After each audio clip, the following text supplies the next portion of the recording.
Jadi ulama kan ya nasib-nasiban, no? Fene kan ya beda-beda.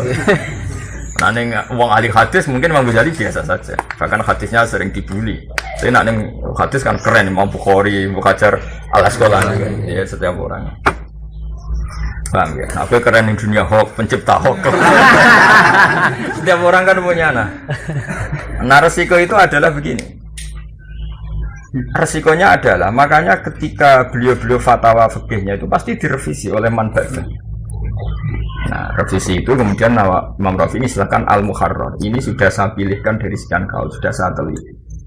Al-Muharrar.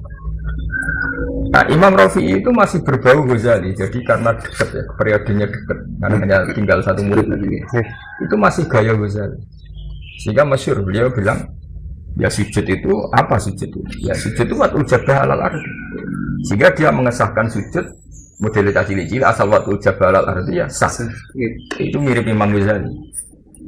Era Imam Nawawi karena dia ahli hadis juga. Qultu al-asah wujudu sab'ati a'dhum. Yang sahih adalah mewajibkan 7 anggota terlibat sujud. Beliau ngendikan li hadisi umirtu an asjuda ala sab'ati a'dhumin al-jabha wal yaden wal rubadan wal qadamain. Jabha 1, yaden 2, rubadan 2, qadamain 2. Sehingga Imam Nawawi berpendapat sujud untuk sah harus melibatkan 7 anggota. Paham ya?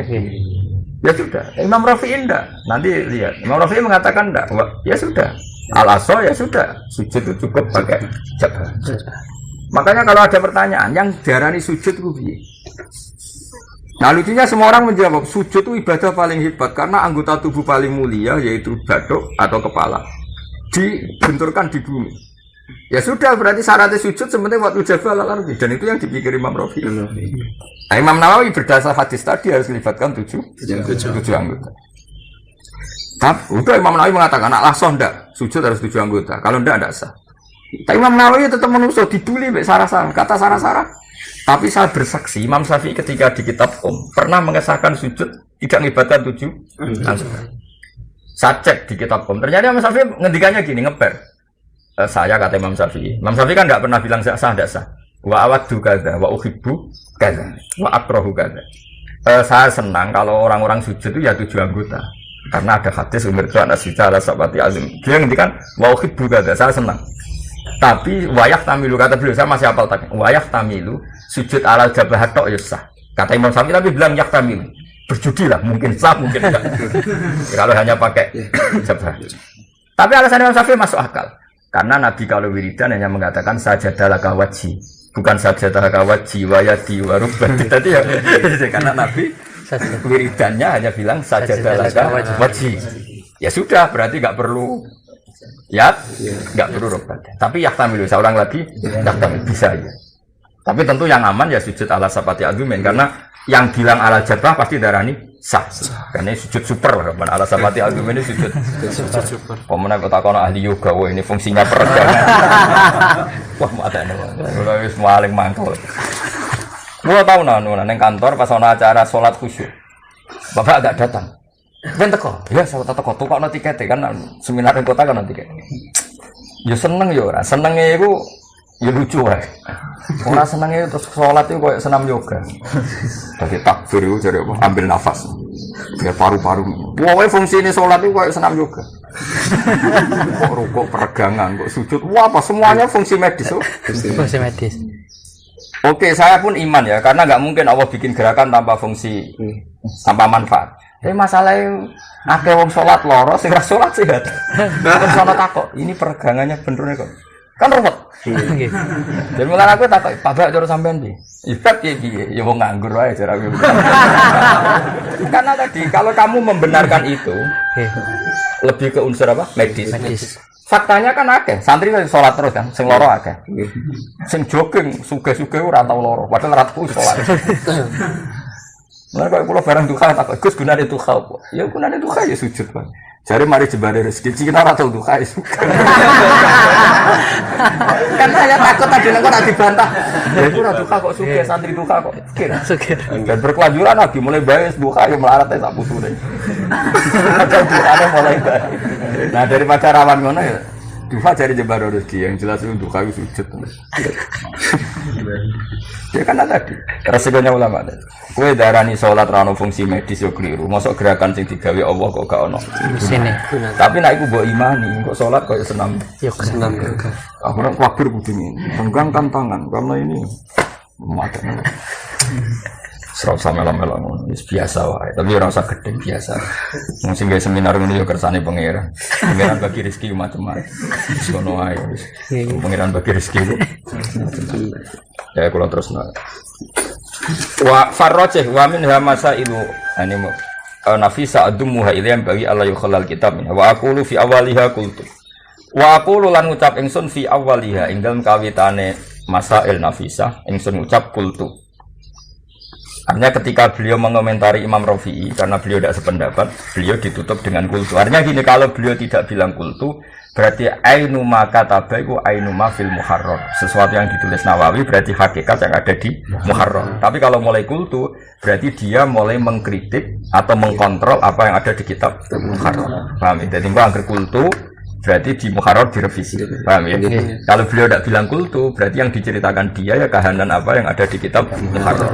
Jadi ngenteni kultu, kalau dia kultu berarti kan komentar apa? Komentar. Kayak tadi Imam Rafi'i berpendapat ya sujud itu cukup batul jabah. Terus Imam Rafi'i bilang, Imam Nawawi bilang apa? Kultu. Menurut saya enggak, harus melibatkan 7 anggota. Ya makanya beliau bilang sebut ini kan wa aqulu fi awaliha kultu wa fi akhiriha wa wallahu a'lam.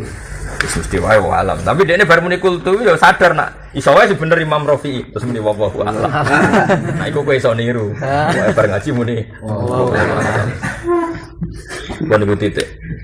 Wa ma wajadtahu min ziyadati lafdhatin wa nahwiha ala ma fil muharrar fa'tamidha fala budda minha.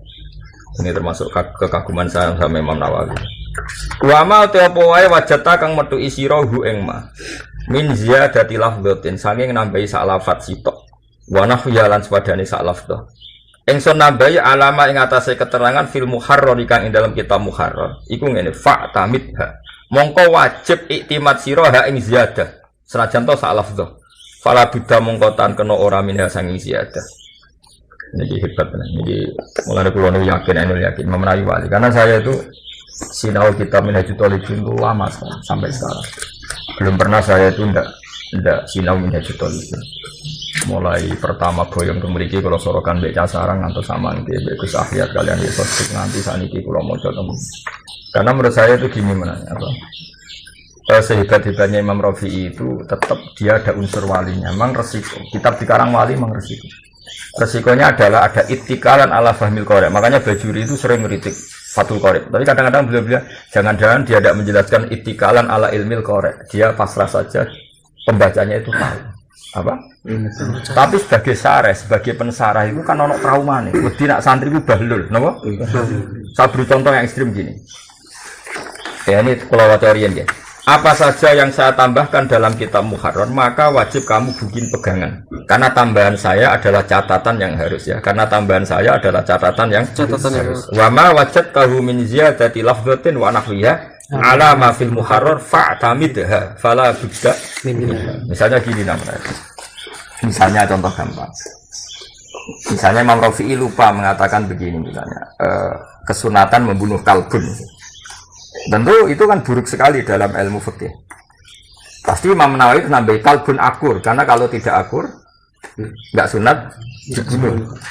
Jadi kata kalbun umum menjadi ditambahi akur. Oke kalau itu contoh sepele lah masalahnya. Saya pernah istikharah sama Allah kemudian dapat alamat begini dan itu saya ajarkan di mana-mana. Hukum itu kan satu background besar. Kemungkinannya hukum itu apa? Ma'ruf dikenal itu satu. Dua ghairu ma'ruf tidak dikenal. Tiga, sakofa itu satu peradaban atau turos atau hadirah kalau dalam bahasa Rasulullah. Resikonya gini biar ini dengerin betul. Saya percaya sama Imam Nawawi, memang harus begitu. Tapi saya lebih percaya Imam Rafi'i karena ada adat wali. Kita tahu masyhur Imam Rafi'i nak ngarang kitab, kok dia kesulitan lampu itu, dia ini sorry itu murah, saking keramatnya sinten Imam Rafi'i. Itu begini resikonya begini. Misalnya kasus Nabi Nuh. Umatnya Nabi Nuh maksudnya. Kaumnya Nabi Nuh itu kan homoseks. mencintai lelaki sama lelaki, LGBT lah sekarang ya, lesbi yang perempuan yang mencintai perempuan dan hubungan intim. Singkat cerita, kaum Lut yang terkenal sodomi itu, seorang lagi kaum Lut yang terkenal apa? Sodomi itu. Delalah pangeran ya senangan nguji, kirim Jibril dan kawan-kawan berupa laki-laki ganteng. Singkat cerita dituntut untuk diserahkan ke mereka mau dijak hubungan seks, ya tentu seks liar, seks salah. Ya, paham ya? Kita tahu kan cerita itu kan, tamu-tamunya kan apa ganteng, nah, sampai apa lau annali bikum kuwatan au awi kita tamunya ganteng-ganteng mau dijak hubungan seks liar atau seks homoseks, penyimpangan seks. Nabi Lut mengatakan apa coba? Nabi Lut itu pidato begini, ini bukti bahwa teorinya Imam Rafi'i itu benar. Menurut saya benar Rafi'i. Haula ibanati hunna adharu lakum.